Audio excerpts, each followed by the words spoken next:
Bismillahirrahmanirrahim. Assalamualaikum warahmatullahi wabarakatuh.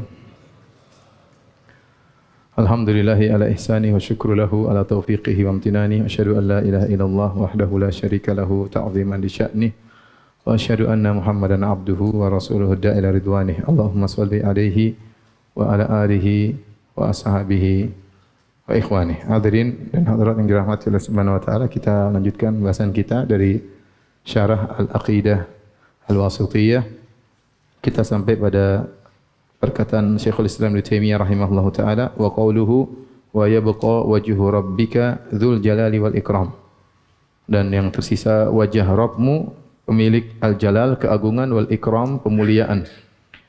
Wa qauluhu kullu syai'in halikun illa wajhah, segala sesuatu akan sirna kecuali wajah Allah Subhanahu wa taala. Dua ayat ini dibawakan oleh Al-Imam Ibnu Taimiyah rahimahullahu taala untuk menjelaskan tentang sifat wajah Allah Subhanahu wa taala. Ya, yang pertama adalah firman Allah Subhanahu wa taala,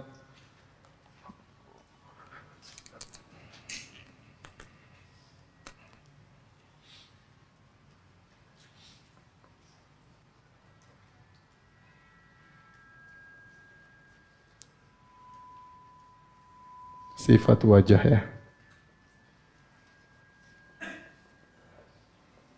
Allah berfirman, ya. Kullu man 'alaiha fanin wa yabqa wajhu rabbika dzul jalali wal ikram. Semua yang ada akan sirna ya. Semua yang di atas bumi akan sirna.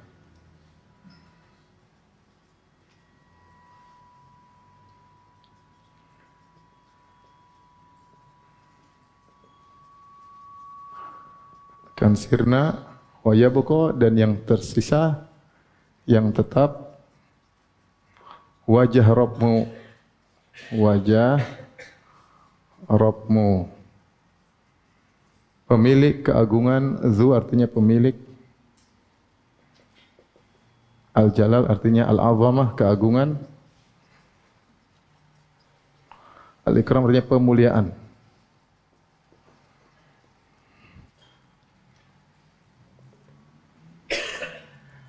Hadirin dan hadirat Allah Subhanahu wa taala, ini di antara salah satu ayat yang dijadikan dalil Imam Al-Bukhari atau dijadikan dalil oleh Imam Ibnu Taimiyah rahimahullah taala, bahwasanya Allah memiliki sifat wajah ya, karena di sini kata Allah semua yang atas muka bumi akan sirna, wa yabqa wajhu, wajah Rabbmu.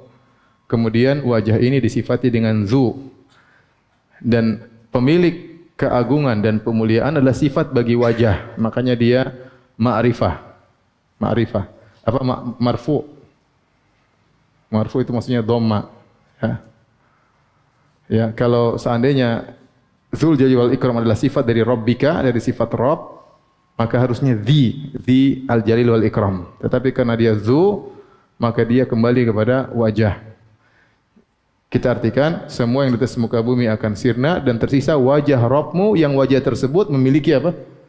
Al-Jalal, keagungan dan pemuliaan. Maksudnya Allah pemilik wajah, Allah memiliki sifat pengagungan dan dimuliakan oleh hamba-hambanya. Baik. Dan masih banyak ayat-ayat lain ya tentang sifat wajah, yang saya sebutkan di antaranya seperti firman Allah Subhanahu wa taala, "Wa ma tunfiquna illa bitigha'a wajhillah", dalam surat Al-Baqarah ayat 272. Wa ma tunfiquna illa bitigha'a wajhillah, dan tidaklah kalian berinfak kecuali mengharapkan wajah Allah Subhanahu wa taala. Al-Baqarah 272. Kemudian juga firman Allah Subhanahu wa taala, "Walladzina sabaru bitigha'a wajhi rabbihim", dalam surat Ar-Ra'd ayat 22. Walladzina sabaru bitigha'a wajhi rabbihim, dan orang-orang yang bersabar mengharapkan wajah Rabb mereka. Kemudian juga dalam firman Allah, "Dzalika khairun lilladzina yuriduna wajhallah", ini itu lebih baik bagi orang-orang yang menghendaki wajah Allah, dalam surat Ar-Rum ayat 38. Ya. Dan seperti ya Firman Allah, "Innama nut'imukum liwajhillah, la nuridu minkum jazaan wala syukura." Ya, dalam surat Al-Insan ayat 9.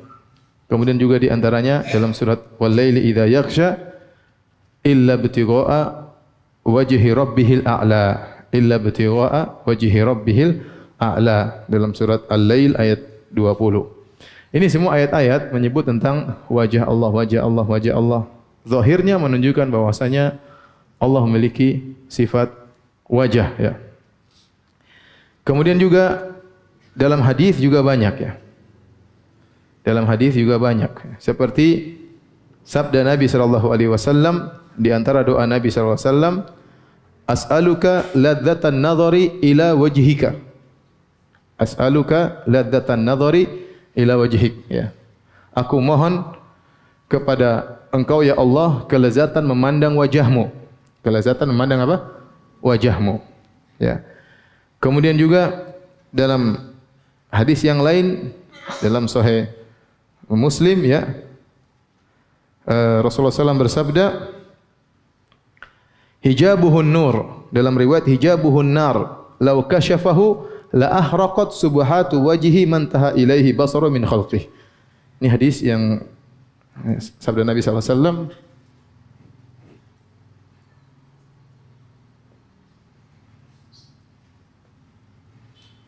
Hijabuhu an-nur.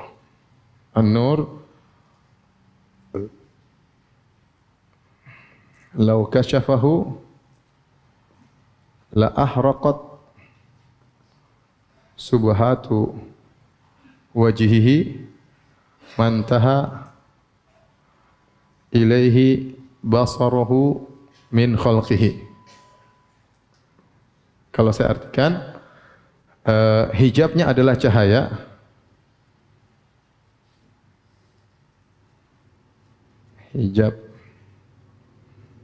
Hijabnya adalah cahaya.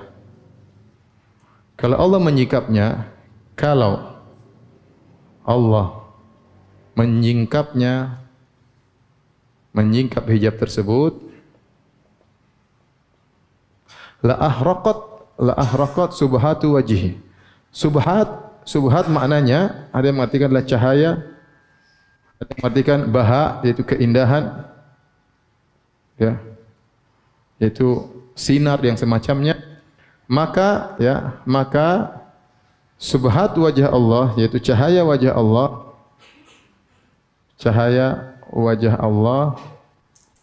akan membakar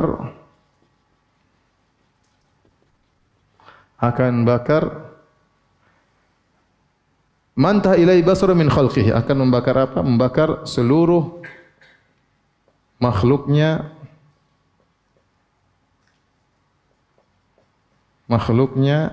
yang sampai kepadanya pandangan Allah.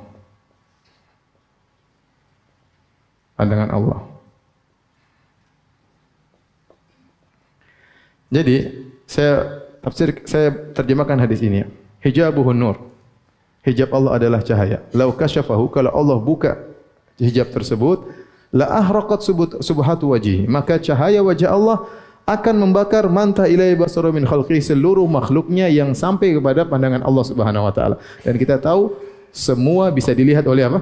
Allah Subhanahu wa taala. Seandainya hijabnya Allah disingkap oleh Allah Subhanahu wa taala, maka seluruh makhluk akan terbakar oleh subhat cahaya wajah Allah. Ini menguatkan bahwasanya Allah memiliki wajah, karena di sini Allah mensifati wajah memiliki subhat, ya.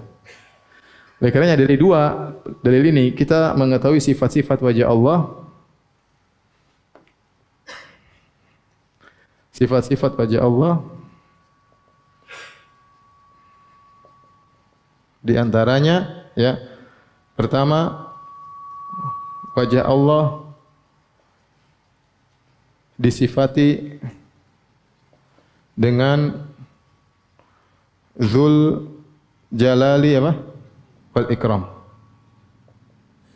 Yang kedua, wajah Allah disifati dengan subhat, yaitu wajah Allah memiliki subhat, yaitu cahaya. cahaya wajah Allah Subhanahu wa taala. Ada yang mengatakan hijabuhu, hijab ini juga berkaitan dengan wajah Allah. Jadi wajah tersebut, ada yang mengatakan wajah tersebut dihijab oleh Allah Subhanahu wa taala, dihijab dengan cahaya Allah Subhanahu wa taala. Ini semua dalil bahwasanya Allah memiliki wajah. Kemudian di antara sifat yang lain, ya, memandang wajah Allah, ya, adalah kelezatan. Makanya Nabi SAW berdoa, as'aluka ladzatan nazari ila wajhik, ila wajhika. Aku memohon kelezatan memandang wajahmu.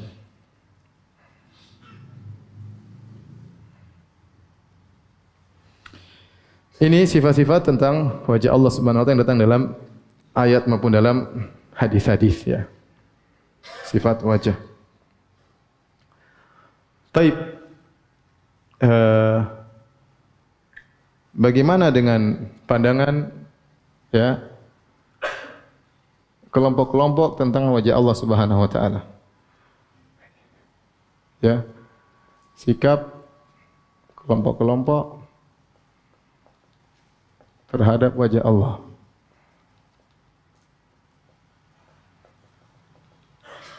Baik. Tentunya kita bilang, ya, wajah Allah tentu tidak sama dengan apa? Wajah makhluk.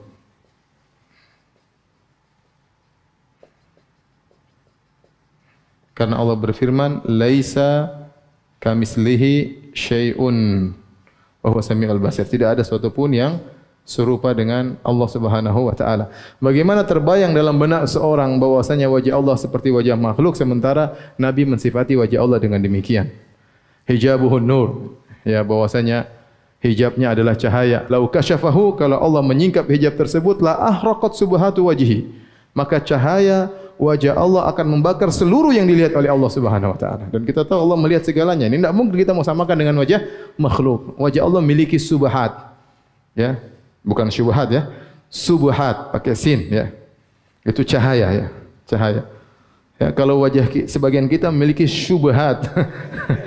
Masalah wajahnya, ya. Oleh karenanya enggak mungkin orang menyamakan wajah Allah dengan wajah makhluk. Wajah Allah disifati Dzul Jalil wal Ikram, memiliki subhat, kemudian ada apa namanya? Ada hijabnya, dilihat merupakan kelezatan terindah di surga. Bagaimana menyamakan wajah manusia dengan wajah makhluk? Wajah manusia terkadang kita memuntah, ya. Terkadang kita memuntah lihat wajahnya. Mau disamakan dengan wajah Allah Subhanahu wa taala tentu tidak boleh, ya. Jadi inilah akidah Ahlussunnah wal Jamaah. Allah memiliki wajah, tapi wajah Allah tidak seperti wajah manusia karena memiliki sifat-sifat yang saya sebutkan ini. Paham? Paham, ya? Baik. Sekarang bagaimana tentang pandangan kelompok-kelompok Mu'attilah, ya, penolak sifat?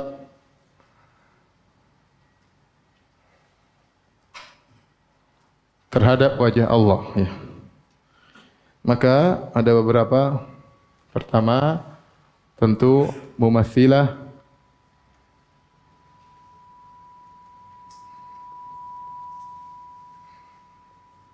yaitu yang menyatakan wajah Allah seperti wajah makhluk.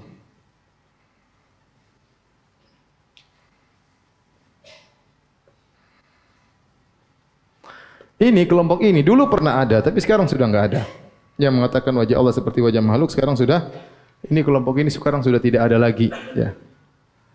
Kemudian yang kedua adalah Mu'attilah. Mu'attilah, penolak sifat. Kalau Mumatsilah yang menyamakan. Yang menyamakan. Ya. Penolak sifat di sini bisa ada beberapa, secara umum ada dua kelompok, ya. Yang pertama adalah Al-Kullabiyah dan Al-Asy'ariyah Al-Mutaqaddimun. Kullabiyah, ya, pengikut Muhammad Sa'id bin Kullab. Asy'ariyah Mutaqaddimun maksudnya Asy'ariyah terdahulu. Asy'ariyah terdahulu. Di antaranya adalah Abul Hasan Al-Asy'ari. Kemudian di antaranya Al-Baihaqi dan Al-Baqillani. Mereka mengatakan Allah memiliki sifat wajah. Seperti Ahlus Sunnah wal Jamaah. Hanya saja mereka perinci, ya. Mereka mengatakan tapi tidak seperti makhluk, wajah makhluk, dan tidak boleh dikatakan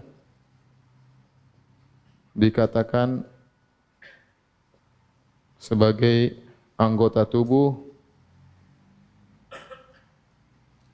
atau bagian dari zat Allah. Nah, ini perkataan mereka. Jadi bagi mereka Asy'ariyah Kullabiyah Mutaqaddimun, mereka tidak ada masalah dengan sifat zatiyah karena sifat wajah adalah sifat zatiyah, ya. Jadi mereka Asy'ariyah sudah pernah kita bahas pada pertemuan awal. Asy'ariyah Mutaqaddimun mereka menetapkan sifat-sifat zatiyah seperti sifat tangan, seperti sifat wajah, sifatul ulu, mereka sifatkan. Cuma ketika mereka menetapkan sifat wajah, terkadang mereka rinci sesuatu yang tidak perlu dirinci. Mereka mengatakan tidak boleh dikatakan sebagai, ya, anggota tubuh atau bagian dari zat Allah. Ini sebenarnya enggak usah lah. Ini enggak usah kita bicara karena Rasulullah tidak menjelaskan dengan lafal seperti ini. Karena ini, kenapa saya bilang sebaiknya tidak usah? Karena ada lafal-lafal yang mujmal, yang masih perlu diperinci. Misalnya kita mengatakan wajah bukanlah bagian dari zat Allah. Enggak boleh kita bilang demikian. Kenapa enggak boleh? Kita jangan bilang iya, kita bilang jangan bilang tidak. Kita bilang aja wajah adalah sifat dari Allah Subhanahu wa taala. Selesai. Tidak perlu diperinci yang akhirnya menimbulkan perdebatan. Makanya Ahlussunnah ketika menetapkan sifat wajah mengatakan Allah memiliki sifat wajah, itu sifat dzatiyah, selesai. Tidak usah diperinci. Ya, perincian ini, ya, tidak perlu karena lafalnya global. Masih butuh penafsiran.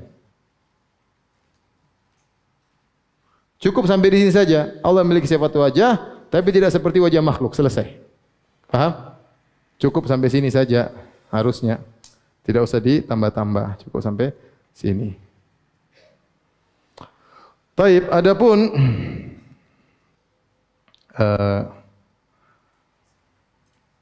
Al-Asy'ariyah Al-Mutaakhirun, Asy'ariyah belakangan,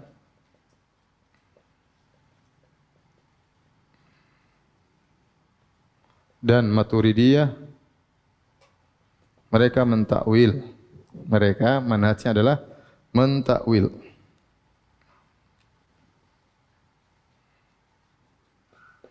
Dengan dua takwilan. Mereka mengatakan pertama wajah sama dengan zat. Yang kedua wajah sama dengan sawab, pahala.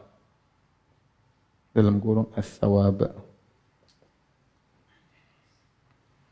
Jika mentakwil wajah sama dengan zat, wajah sama dengan pahala. Taib, kita mau bahas habis ini, ya, tentang pernyataan mereka. Kalau sudah tolong dihapus.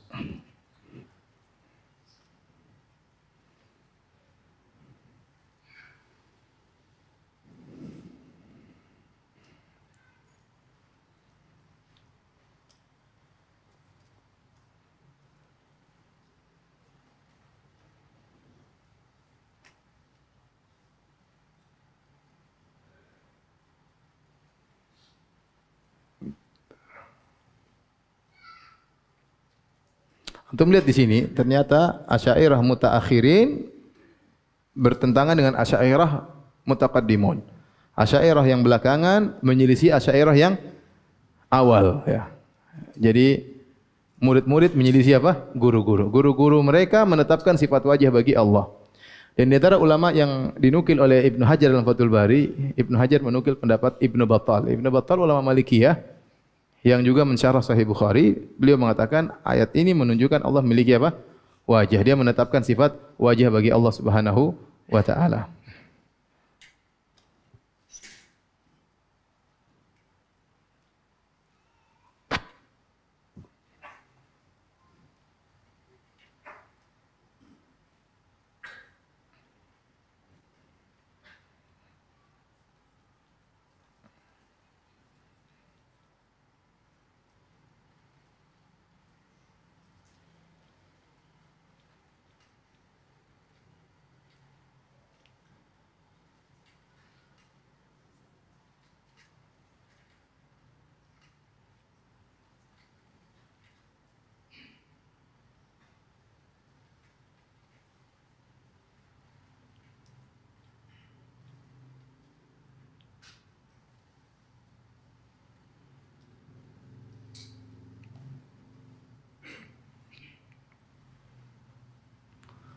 Baik, kita akan bahas tentang takwil dari orang-orang Asy'ariyah ya.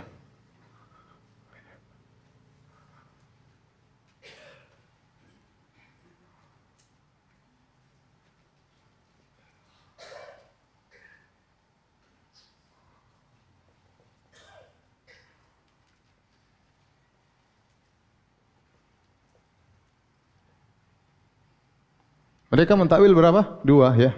Pertama ditakwil sebagai apa? Wajah sama dengan apa? Sama dengan zat. Yang kedua wajah sama dengan apa? Pahala ya.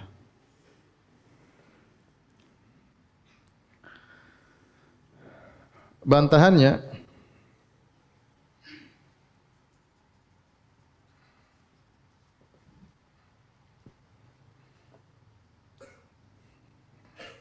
pertama, tidak dikenal dalam bahasa Arab wajah sama dengan zat. Persis, tidak ada. Ya, tidak ada. Orang mengatakan wajah maksudnya wajah ya. Tidak ada namanya wajah sama dengan apa? Zat. Contoh dalam Al-Quran, Allah mengatakan aminu, perkataan Yahudi kepada di antara mereka ya. Aminu billadzi unzila ala ladzina amanu wajhan nahar waqfuru akhirahu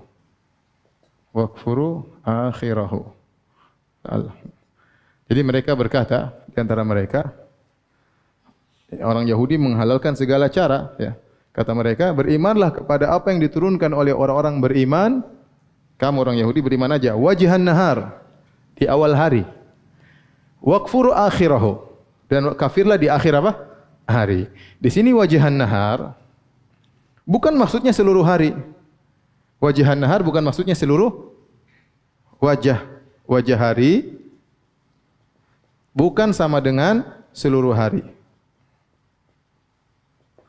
Tapi wajah hari sama dengan awal apa?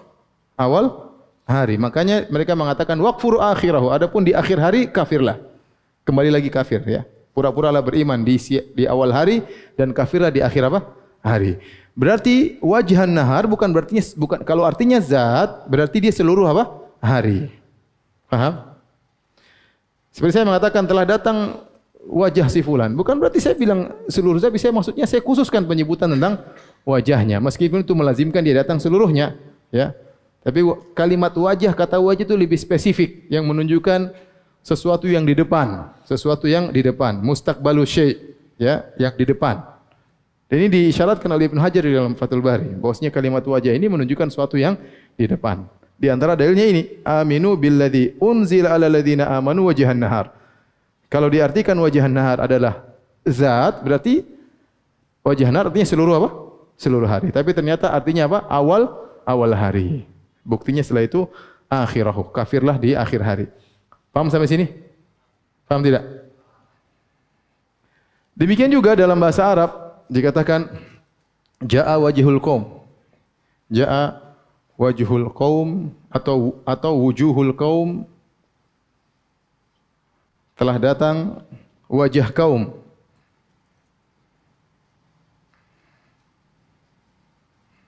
Wajah kaum ini ya. Maksudnya pembesar-pembesar kaum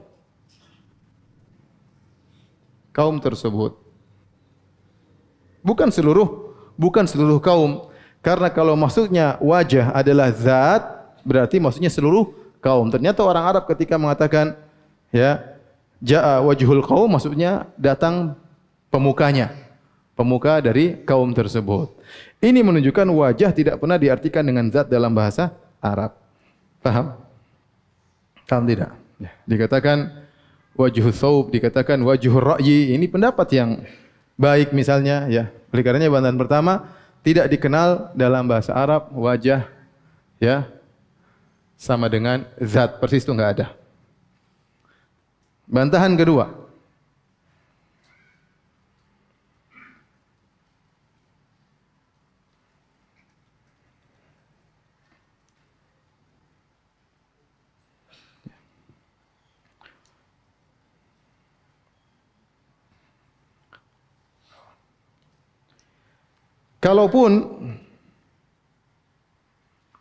kalaupun kita terima bahwasanya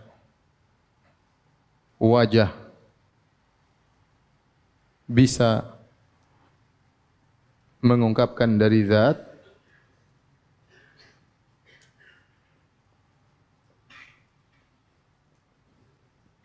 maka tidaklah digunakan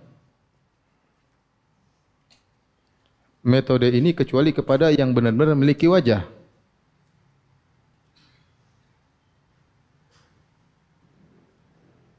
Metode ini kecuali bagi yang benar-benar punya wajah.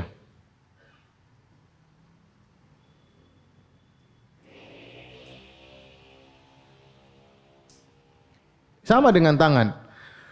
Wajah sama dengan tangan. Contoh, saya kasih contoh sederhana. Kenapa kita ada istilah tangan panjang? Tangan panjang maksudnya apa? Pencuri. Kalau bahasa Indonesia, kalau bahasa Arab tangan panjang itu suka dermawan, paham? Karena dia kan dermawan. Kalau Indonesia nyolong ya. Jadi istilah tangan panjang dalam bahasa Arab juga artinya maksudnya dermawan. Tidak kita jadikan itu suatu istilah bahwasanya tangan panjang artinya mencuri kecuali bagi zat yang benar-benar punya tangan, iya enggak? Kalau dia tidak punya tangan, kita tidak bisa bikin istilah tersebut.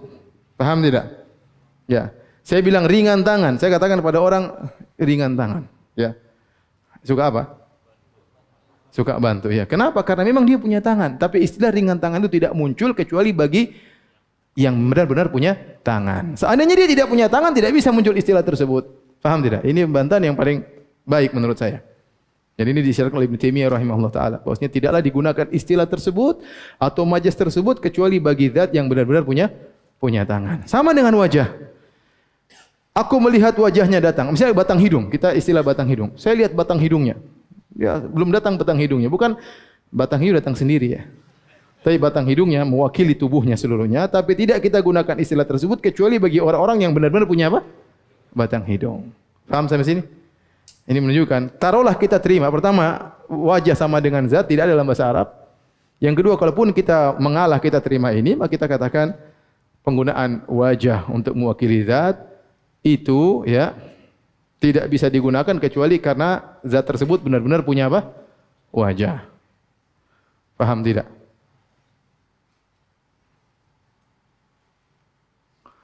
Baik, ya. Adapun ya yang mentakwil wajah dengan pahala ya, maka bantahannya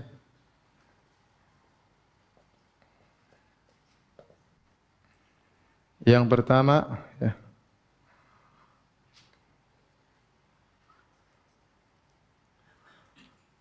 pahala ya tidak mungkin digunakan untuk menterjemahkan doa Nabi sallallahu alaihi wasallam, aku memohon kelezatan memandang wajahmu. Seandainya wajah sini seandainya diartikan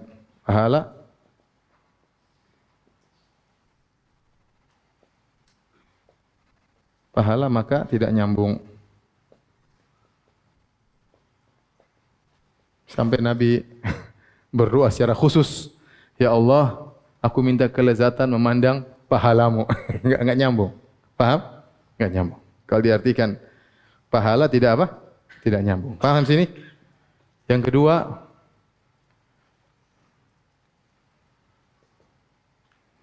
pahala adalah makhluk.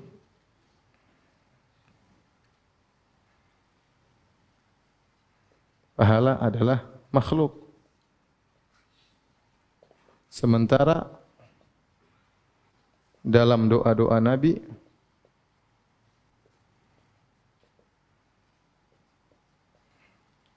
beliau berlindung dengan bertawassul dengan wajah Allah. Wajah Allah. Seperti doa masuk masjid apa? A'udzu biwajhil karim wa sultan mana? A'udzu billahi wa wajhihil karim, jil karim, terus wa sultanihil qadim minasyaitonir rajim. Perhatikan hadis ini doa masuk masjid. A'udzu billahil apa? Azim ya. Wajhil karim wa sultanil qadim minasyaitonir rajim. Aku berlindung kepada Allah yang Maha Agung dan berlindung dengan wajah Allah yang mulia. Paham? Wa sultanil qadim, dan sultan Allah yang azali dari godaan syaitan yang terkutuk. Kalau kita artikan wajah dengan pahala, ya, ini bantahan kepada ini dan ini ya. Jika diartikan pahala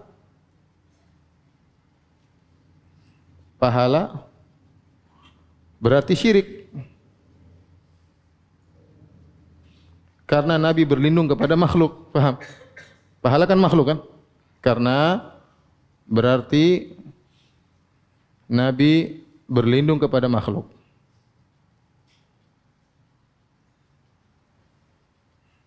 Karena pahala adalah apa? Makhluk. Yang kedua, jika diartikan zat,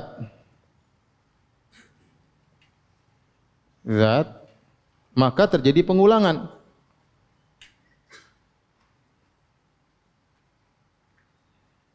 Pengulangan kenapa? A'udzubillah wa wallahi juga. Karena wajah diartikan Allah berarti pengulangan. Padahal Allah sudah sebutkan, Nabi sudah sebutkan di awal, paham? A'udzubillah, kalau wajah artinya juga Allah, berarti terjadi pengulangan. Aku berlindung kepada Allah, berlindung kepada Allah. Paham? Paham tidak? Antum enggak paham ya? Hah?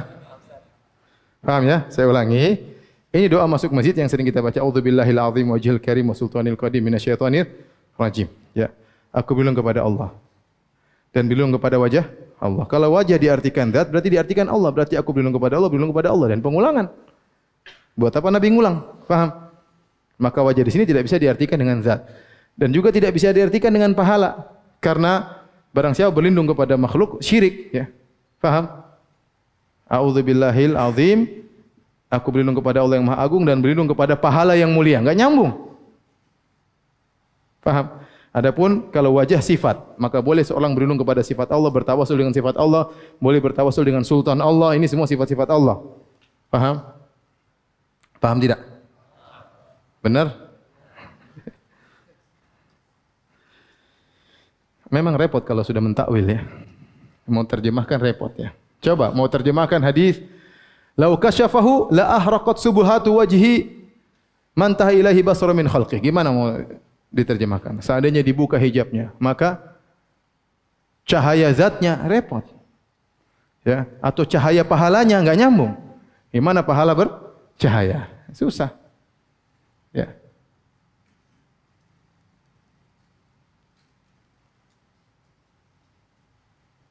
Kemudian juga dalam hadis, ya, datang dalam hadis hadis Jabir bin Abdullah dalam Sahih Bukhari, "Lamma nazalat hadhil ayah," tatkala turun firman Allah, "Qul huwal qadiru ala an yab'atsa 'alaikum 'adzaban min fawqikum." Katakanlah dia Allah yang Maha Kuasa untuk mengirimkan azab dari bawah kalian. Rasulullah SAW berkata, "A'udzu biwajhika." Aku berlindung dengan wajahmu. Enggak boleh diartikan pahala, paham? Artikan pahala berarti makhluk. Karena tidak boleh berlindung kepada makhluk. Paham? Qala au min tahti arjulikum, dan Allah mampu untuk mendatangkan azab dari bawah kalian. Qala a'udzu biwajhik. Nabi bilang lagi, aku berlindung kepada wajahmu. Maksudnya wajah sini sifat. Tidak boleh diartikan dengan apa? Dengan pahala. Paham? Ini di antara bantahan yang mengartikan wajah dengan pahala. Baik, kalau sudah tolong dihapus.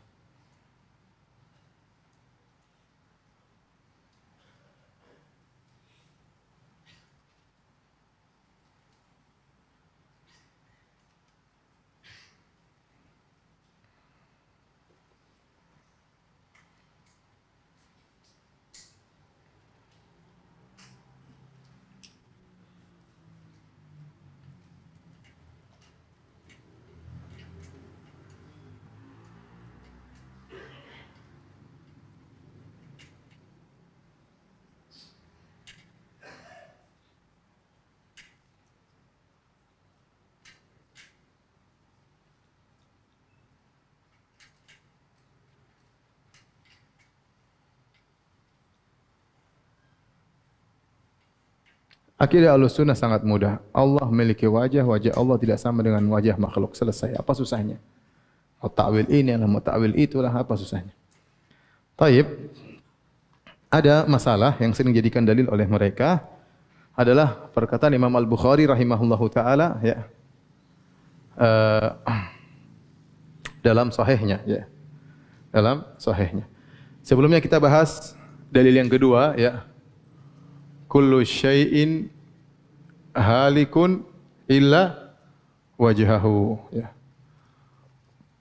Semua sirna kecuali wajahnya. Taib. Ya. Para salaf menyebutkan ayat ini ada dua tafsiran. Ada dua tafsiran.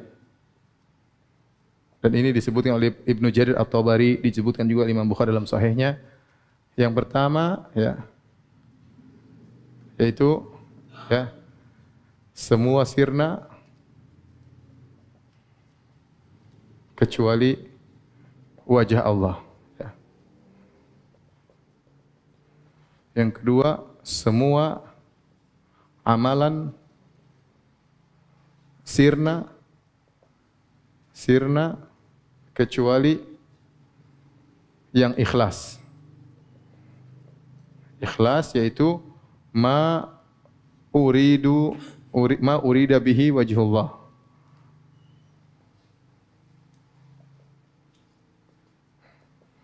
Semua amalan sirna kecuali ma urida bihi wajhullah, yaitu yang ikhlas.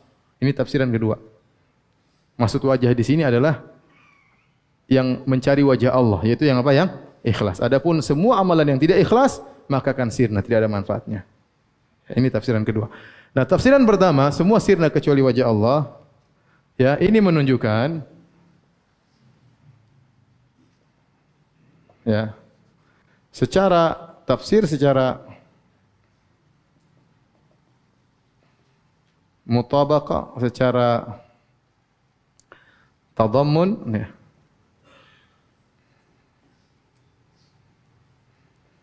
menunjukkan sifat wajah bagi Allah. dan tafsir secara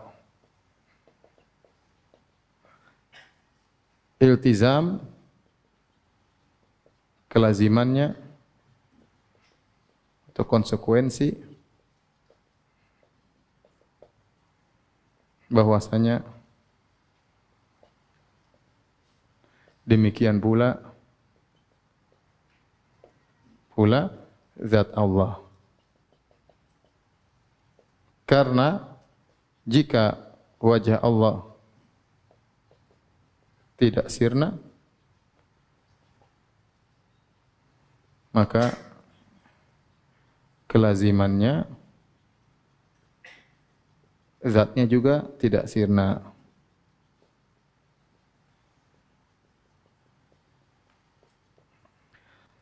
Taib, tafsir ya. Tafsir ada 3 model.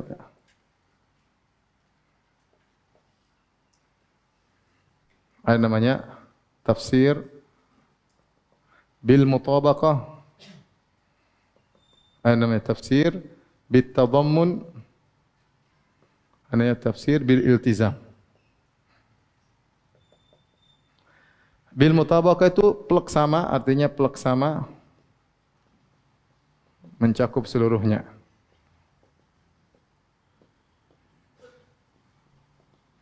Adapun tadammun maksudnya mencakup sebagiannya.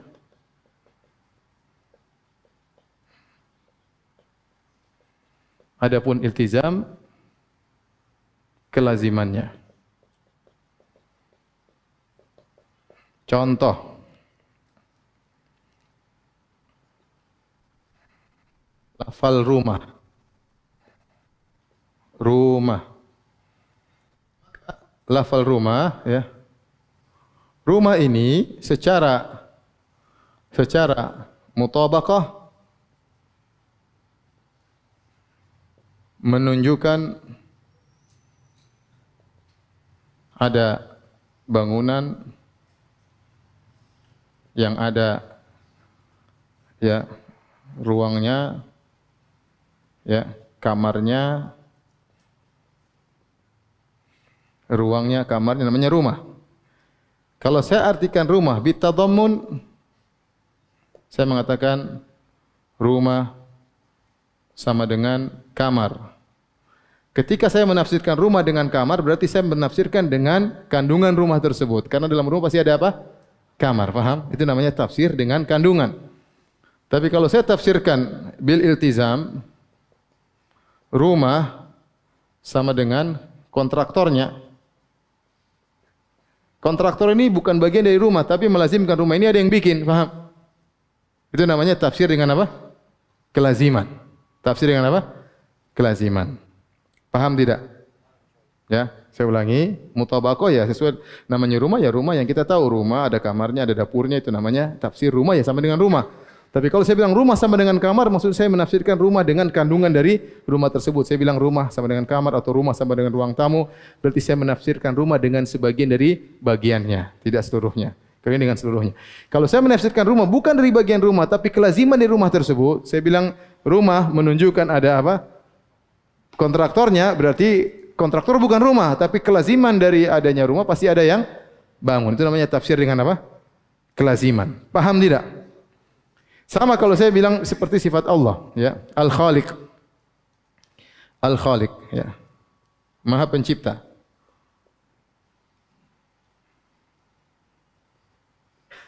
Maha Pencipta menunjukkan ada 2, ada zat, ada sifat mencipta. Tapi kalau saya tafsirkan bitadammun, saya bilang Al-Khaliq sama dengan Al-Khalq. Al-Khaliq sama dengan penciptaan, sifat mencipta. Maka saya menafsirkan dengan tadammun bahwasanya Al-Khaliq, nama Allah Al-Khaliq menunjukkan dia memiliki sifat apa? Pencipta. Padahal ada lagi zatnya juga, berarti ada zat yang menciptakan. Tapi kalau saya bilang Al-Khaliq sama dengan Al-Alim yang maha berilmu, Maka ini tafsir dengan kelaziman karena tidak mungkin zat mencipta kecuali punya apa? Ilmu. Paham? Nah, kenapa saya ingin jelaskan ini? Karena ya, terkadang salaf mereka menafsirkan dengan kelaziman. Terkadang mereka menafsirkan kelaziman, namun bukan mereka menolak sifat tersebut. Sebagaimana yang dilakukan Al-Imam Al-Bukhari rahimahullahu taala. Al-Imam Al-Bukhari, qala Al-Bukhari, ya.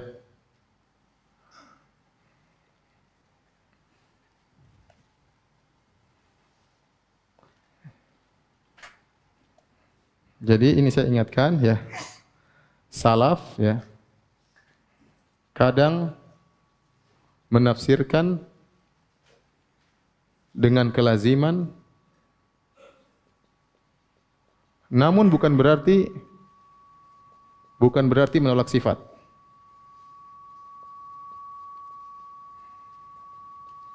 Contoh Ibnu Jarir At-Tabari. Contoh At-Tabari. At-Tabari dalam tafsirnya ketika menafsirkan bal yadahu mabsutatan, bahkan kedua tangannya terbentang, maksudnya Allah berinfak, dermawan. Dia bilang maksudnya Allah apa? Dermawan. Sebenarnya mengatakan Tabari mentakwil. Kenapa dia tidak mengatakan Allah punya dua tangan? Padahal dia sedang mentafsirkan dengan kelaziman. Kelaziman dari dua tangan Allah yang terbentang berarti Allah apa? Dermawan. Kenapa kita akan demikian? Karena dalam ayat-ayat yang lain dia menetapkan sifat tangan Allah, bahkan dia bantah orang yang mentakwil. Paham? Jadi saya ulangi, ahlul bid'ah terkadang mereka lihat, Tabari juga mentakwil. Baca tafsir dari bal yadahu mabsutatan, bahkan kedua tangan Allah terbentang. Kata Tabari maksudnya dermawan. Oh berarti Tabari mentakwil. Kita bilang tidak. Dia sedang menafsir dengan apa? Kelaziman. Kenapa? Dalam ayat-ayat yang lain dia mengatakan Allah punya tangan. Tatkala kita bahas pembahasan firman Allah, "Ma mana'aka an tasjuda lima khalaqtu bi yadayya?" Wahai iblis, apa yang menghalangi engkau sujud kepada Adam yang aku ciptakan dengan kedua tanganku? Di situ Tabari bantah orang yang mentakwil. Tangan di sini maksudnya tangan yang benar, tangan hakiki. Paham? Contoh juga Tabari Imam Bukhari. Al-Bukhari juga demikian. Contoh Al-Bukhari. Al-Bukhari dalam tafsirnya dia mengatakan kullu syai'in illa halikun illa wajhahu. Kemudian Imam Bukhari berkata illa mulkahu, illa gini tulisannya. Illa mim lam kaf ha. Apa maksud Imam Bukhari ini? Ternyata bacanya yang benar illa malikahu. Yaitu illa huwa. Semua yang ada di alam semesta akan binasa kecuali wajah Allah. Imam Bukhari maksudnya kecuali Allah sendiri. Di sini Imam Bukhari menafsirkan wajah dengan apa? Zat, dengan Allah. Tetapi bukan berarti Imam Bukhari menolak sifat apa? Wajah. Karena dalam buku-buku Imam Bukhari yang lain, Imam Bukhari menyelisih akidah Asy'ariyah. Dia menetapkan sifat ulu, dia menetapkan sifat suara. Dalam khalqu af'alil ibad, Imam Bukhari menetapkan sifat apa? Suara. Ya, sifat suara. Tapi kita akan bahas ini sebentar. Perkataan Imam Bukhari. Sudah belum? Sudah azan kah?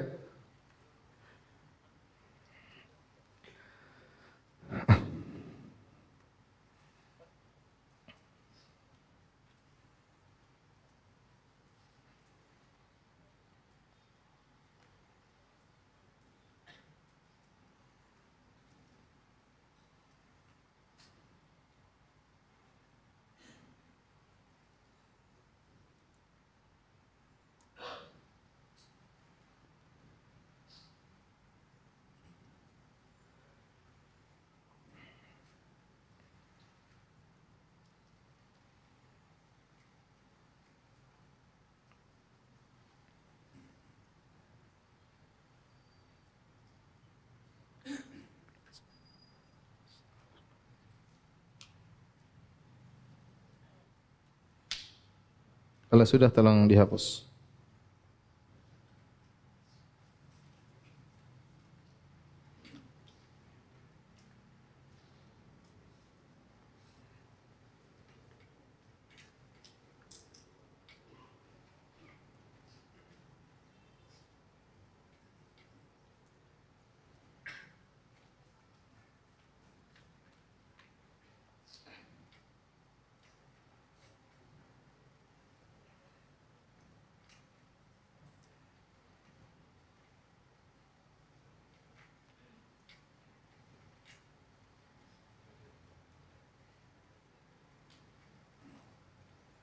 Azan. Ya, ada azan dulu.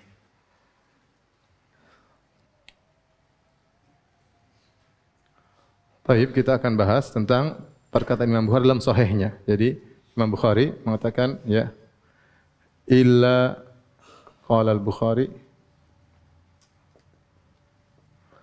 illa wajhahu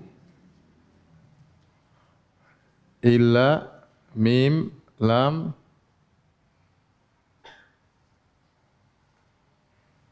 ya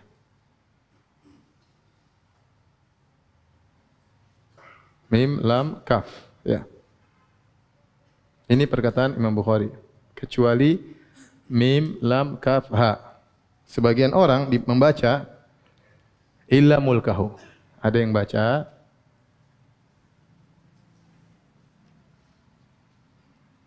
illa mulkahu. Mulkahu. Artinya kecuali kerajaan Allah. Atau milik Allah. Apa namanya? Ya, kepemilikan Allah.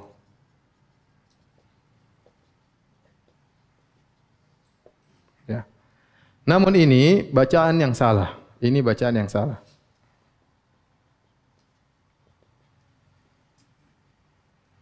Ya.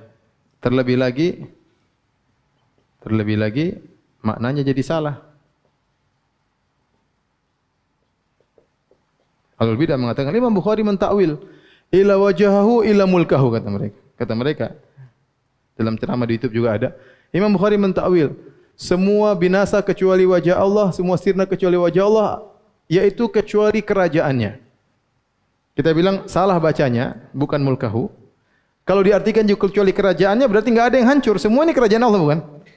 Semua ini milik Allah bukan? Kita ini milik Allah bukan? Kalau gitu enggak ada yang hancur dong, enggak ada yang binasa. Paham? Kalau kita artikan kecuali kepemilikan Allah, maka semua kita ini milik siapa?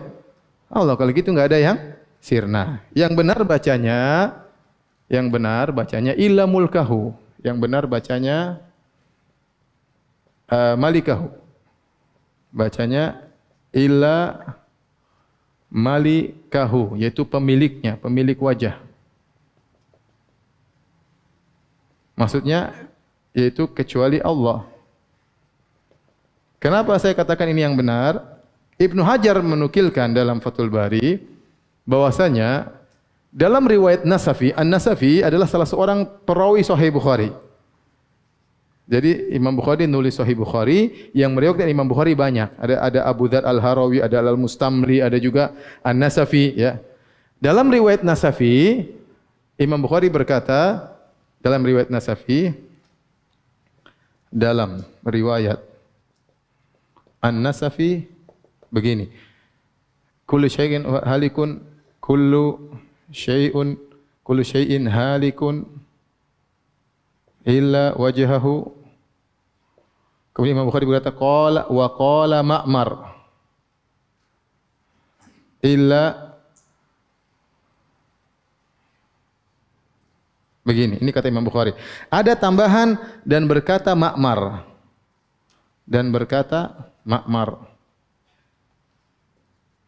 Siapakah Ma'mar ini? Ma'mar ini namanya Abu Ubaidah Ma'mar bin Musanna, Ibnul Musanna.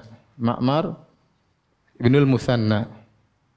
Dia punya buku judulnya Majazul Quran yang sudah dicetak.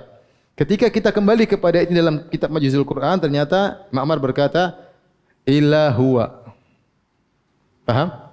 Illa huwa dalam kitab Majazul Quran. Ini juga dinukil Imam Hajar dalam Fathul Bari. Dia mengatakan akan tapi lafalnya bukan begini, tapi lafalnya illa huwa.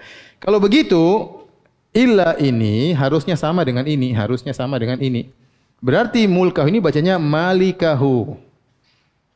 Pemilik wajah, yaitu huwa, faham?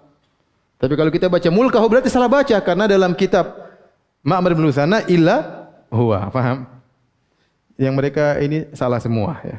Yang benar begini bacanya. Nah, Imam Bukhari tatkala menafsirkan illa wajhu dengan illa huwa, ini tafsir dengan apa? Kelaziman. Tafsir dengan kelaziman karena Imam Bukhari bermanhaj Ahlus Sunnah dan dia menetapkan sifat-sifat Allah, bahkan di antaranya ditetapkan sifat suara Allah dalam kitabnya Khalqu Af'alil Ibad. Dan ini membantah seluruh pendapat Asy'ariyah. Karena Asy'ariyah mengatakan firman Allah tanpa suara, tanpa huruf.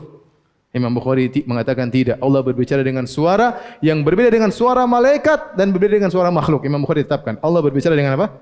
Suara. Dan Asy'ariyah paling anti mengatakan Allah bicara dengan apa? Suara, dengan huruf ya. Jadi kita katakan terkadang salah menafsirkan dengan kelaziman. Tadi contoh pertama siapa? Imam Tabari. Faham? Baik. Sampai sini aja lah.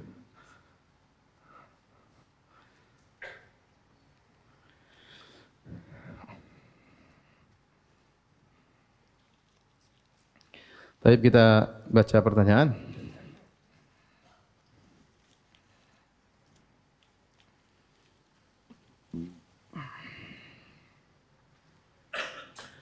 Ustaz, ana ingin bertanya apa hukum anak kecil salat di saf pertama ya. Waktu Imam Bukhari, waktu Nabi SAW pergi dalam Sahih Bukhari, Nabi SAW pergi ke rumahnya Anas bin Malik ya. Kemudian Nabi salat di rumah Anas bin Malik ya. Maka Anas bin Malik berkata, aku pun bersaf di belakang Nabi bersama anak yatim. Kemudian sang nenek di belakang kami. Sang nenek di belakang kami. Jadi Nabi, kemudian saf pertama Anas bin Malik dengan anak yatim, yang kemudian nenek. Yatim dalam bahasa Arab adalah seorang yang belum balik. Seorang yang belum balik. Bapaknya meninggal dan dia belum balik. Itu namanya yatim. Kalau ibunya meninggal tidak dikatakan yatim dalam bahasa Arab, dalam istilah syar'i.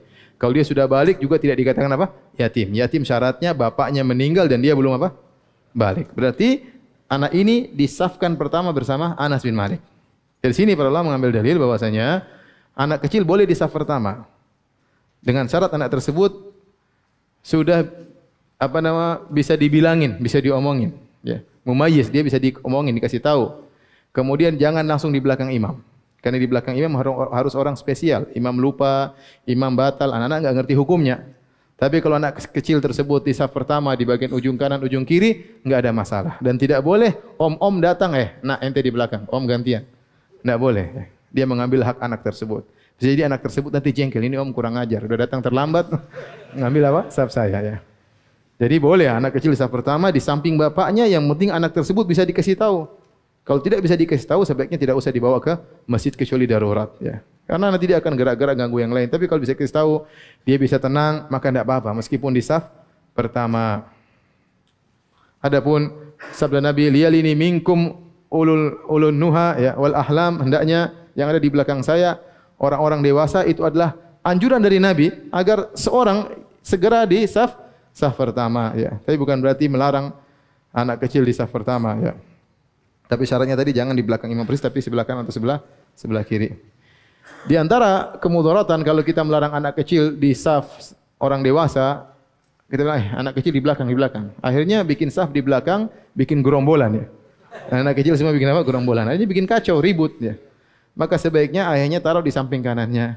Dan jangan sampingnya anak kecil juga, nanti mereka ngobrol. Jadi ayah lagi anak, tidak apa-apa ya. Ustaz, apa hukumnya memakai behel, kawat gigi? Boleh atau tidak? Kalau gigi memang tidak sebagaimana yang seharusnya, artinya maju depan, mundur belakang ya. Ya, naik ke atas misalnya.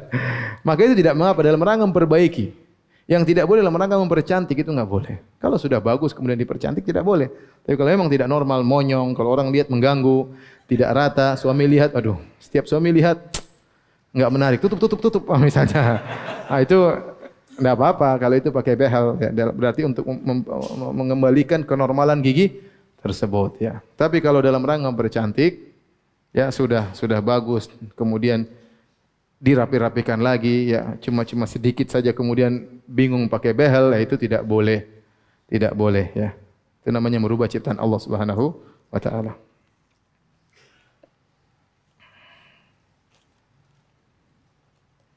Ustaz, bagaimana cara menghilangkan pikiran-pikiran di luar nalar? Ya sudah, jangan dipikirin. Ya, enggak masuk akal. Ngapain saya pikirin? Otak saya enggak sampai. Kalau saya tetap mikir, saya bahlul. Sudah enggak usah mikir. Iya. Seperti kita kan tahu otak punya keterbatasan. Sama, kita punya mata keterbatasan. Ustaz, bagaimana caranya saya selalu mikir pingin lihat di balik tembok? Itu pertanyaan sama. Ustaz, saya pingin sekali ngelihat sesuatu di balik apa? Tembok. Ente bahlul. Jangan dipikirin, karena ente tidak bakalan bisa ngelihat yang di balik apa? Tembok. Sama, ente berpikir sesuatu yang di luar nalar tentang zat-zat Allah, tentang sifat Allah bagaimananya, ente bilang auzubillahi minasyaitonirrajim. Paham? Karena setan yang bawa antum. Kalau ente nekat berfikir, berarti ente bahlul. Karena itu di luar kemampuan apa? Otak. Paham? Sama. Bagaimana cara saya bisa mendengar semut bicara, ngomong? Enggak bisa. Dia taruh telinga gini pun enggak bisa. Ente masukin semut dalam telinga ente, dia maki-maki, ini bau, ente pun enggak dengar dia maki-maki. Ya sudah percuma, sudah enggak, karena pendengaran ente terbatas. Kalau ente maksakan namanya bahlul.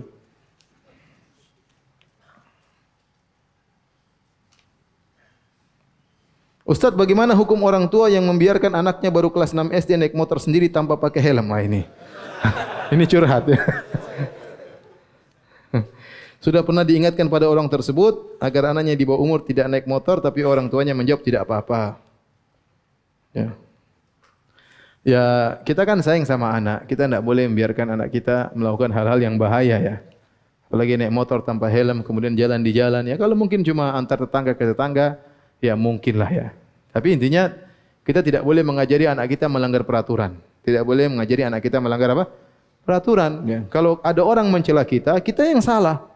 Kenapa kita membiarkan anak kita melanggar peraturan sehingga memancing orang lain untuk mencela kita? Karena kita dianggap tidak sayang sama anak, tidak tahu aturan ya.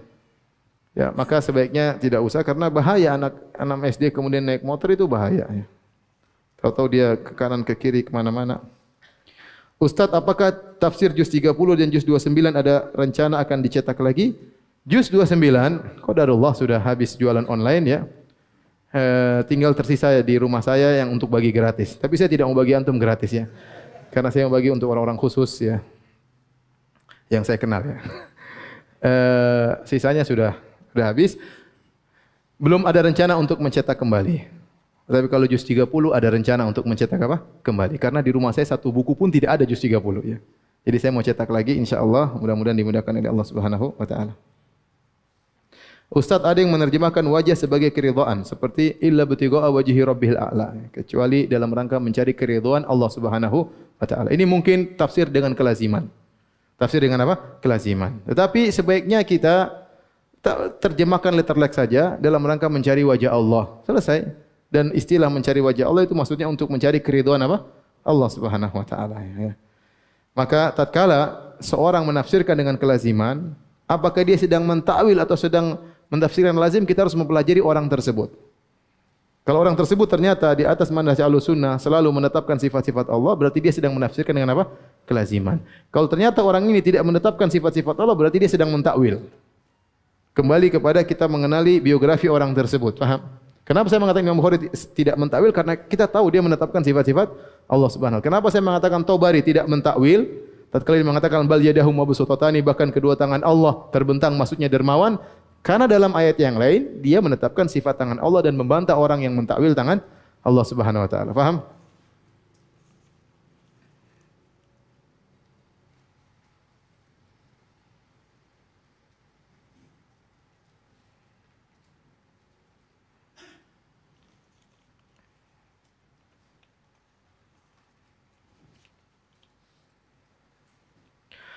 Ustaz, bagaimana caranya kita mengetahui bahwa seorang ustaz bermanhaj Ahlussunnah dan boleh diambil ilmunya? Secara umum saya katakan, di antara sifat dai-dai sunnah secara umum adalah dai-dai yang punya perhatian terhadap tauhid, ya. Punya perhatian terhadap tauhid, ya. Meskipun mungkin dia ngajar fikih, mungkin dia ngajar yang lain, tapi dia punya perhatian untuk mengingatkan orang daripada kesyirikan, ya, daripada kemungkaran-kemungkaran yang berkaitan dengan tauhid, ya. Kemudian ada khurafat-khurafat dia ingatkan. Maka ini insya Allah dai sunnah. Tinggal kita perdalami lebih lanjut.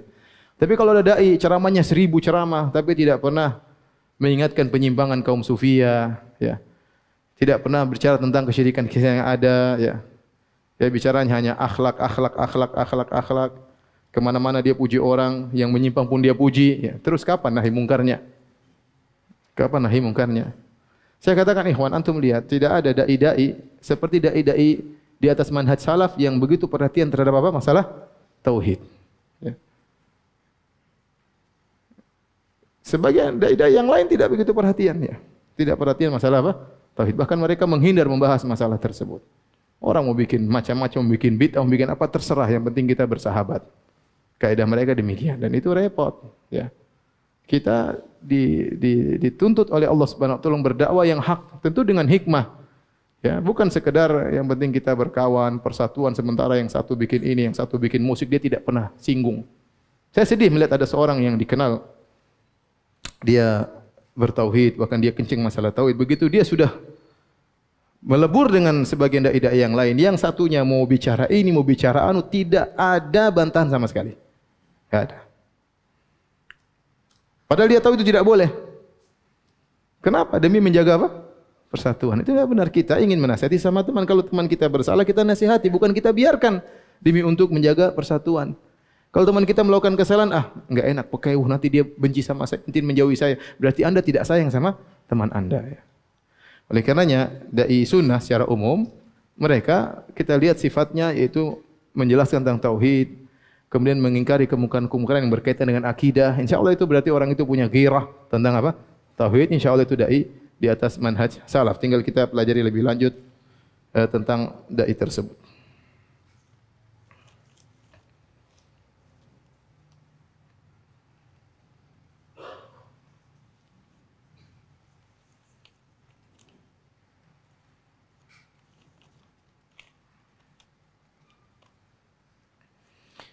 Bagaimana hukumnya istri solat jamaah dengan suami yang berdirinya sejajar dengan suami? Ya. Allah alam bisawab, yang setahu saya ya bahwasanya wanita tetap di belakang ya, wanita tetap di belakang ya. Karena waktu Nabi sallallahu alaihi wasallam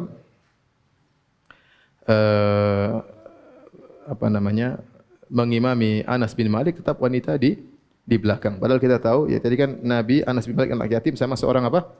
Wanita. Padahal kita tahu solat di belakang sendirian kalau sengaja tidak sah, paham? Tidak sah seorang solat sendirian.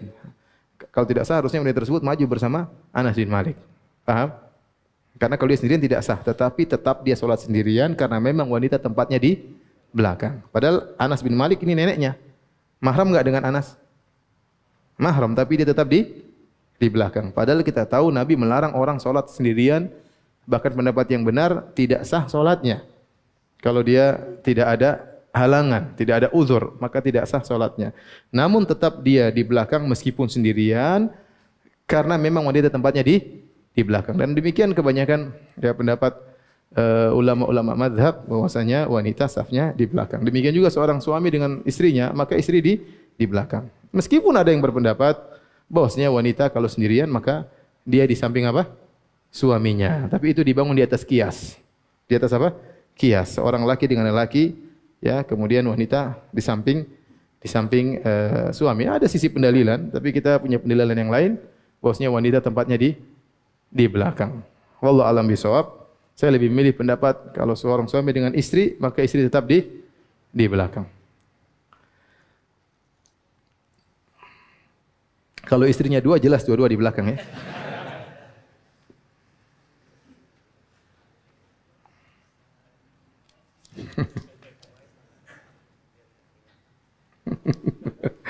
Katanya biar enggak khilaf ya udah. Istrinya dua di belakang. Tapi demikian saja kajian kita. Kurang lebihnya saya mohon maaf. Subhanakallah bihamdik, syadu ala ila anta astaghfiruka wa atubu ilaik. Assalamualaikum warahmatullahi wabarakatuh.